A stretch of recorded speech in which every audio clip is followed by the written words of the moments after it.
భద్రాచలం పట్టణంలోని తెలంగాణ రాష్ట్ర అవతరణ దినోత్సవాన్ని పురస్కరించుకుని డీఎస్పీ కార్యాలయంలో ఘనంగా వేడుకలు నిర్వహించారు.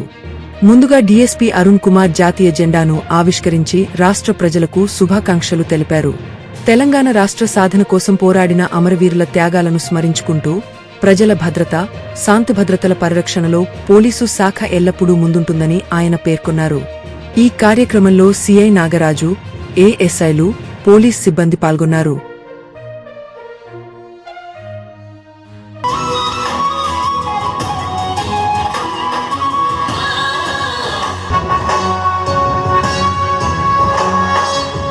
జయ హే తెలంగాణ జనని పచ్చని మానేలల్లో పసిడి సిరులు పండంగా సుఖ శాంతుల తెలంగాణ సుభిక్షంగా ఉండాలి.